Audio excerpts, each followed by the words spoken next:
Assalamualaikum warahmatullahi wabarakatuh. Nun wal qalami wa ma yasturun.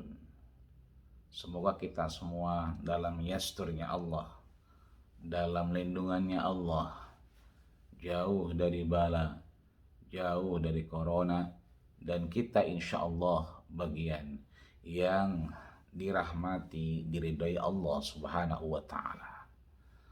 Maka eksistensi Islam di Indonesia seperti yang kita ketahui bahwa Islam di Indonesia sangat bisa kita pahami bahwa umat Islam perlu memiliki kesadaran sejarah, historical consciousness untuk memahami keluasan ajaran-ajaran Islam itu sendiri, kecerdasan dan kearifan yang tinggi untuk membaca tanda-tanda dan perubahan zaman, dan wawasan yang kontekstual dalam memadukan gagasan keislaman dan keindonesiaan.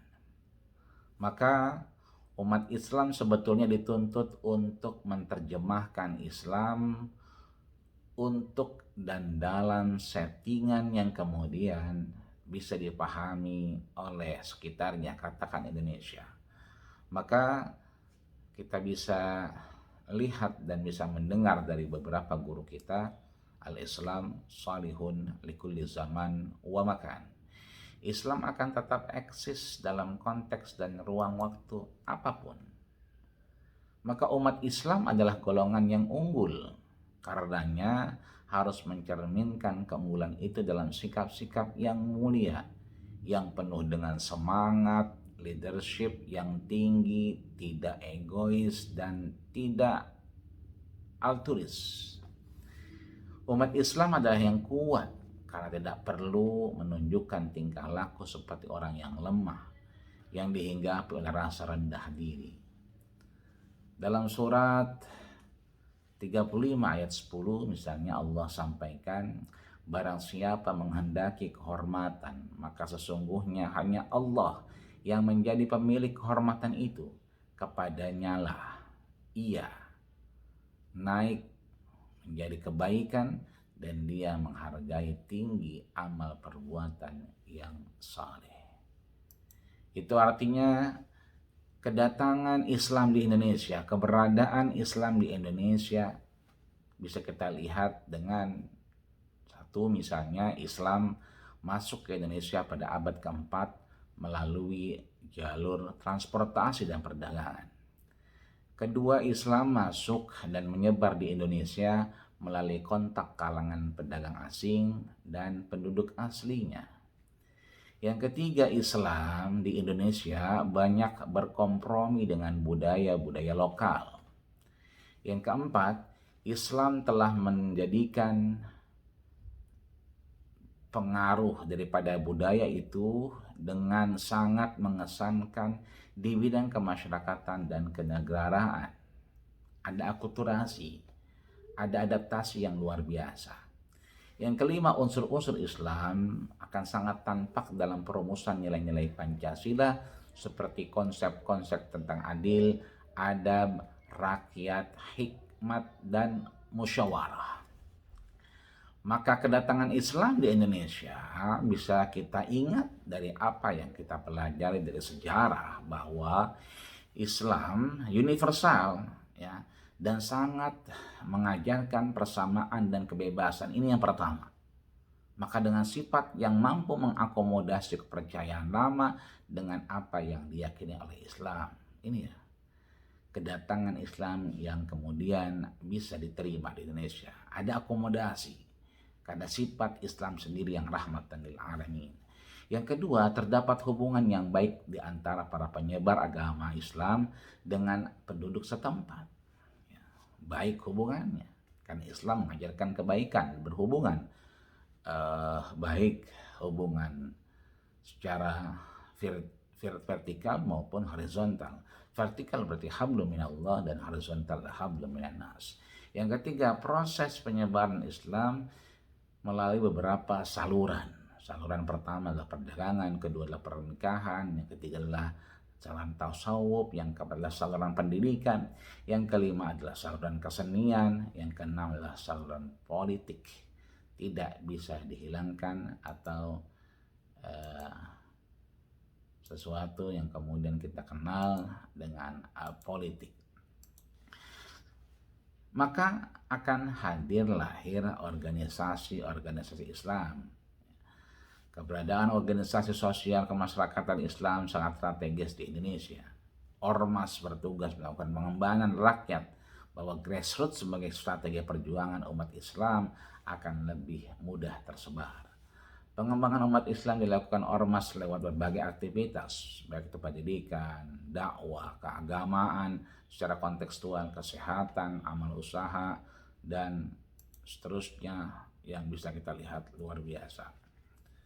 Maka kita mengenal yang namanya Nahdlatul Ulama, ya, kemudian juga Muhammadiyah, kemudian versis ISMI, organisasi kepemudaan, dan seterusnya. Nahdlatul Ulama misalnya adalah kebangkitan ulama dirikan pada 16 Rajab 1344 Hijriah atau 13 Januari 1926 oleh Ki Haji Hashim Asy'ari. Tentunya aktivitas NU bergerak di bidang agama, dakwah, mempertahankan persatuan dan perbedaan, membentuk muslim yang bertakwa, berbudi luhur, berpengetahuan luas, masuk ke bidang budaya, kesejahteraan rakyat, kemudian ekonomi, pemerataan pembangunan, dan seterusnya. Begitupun Muhammadiyah.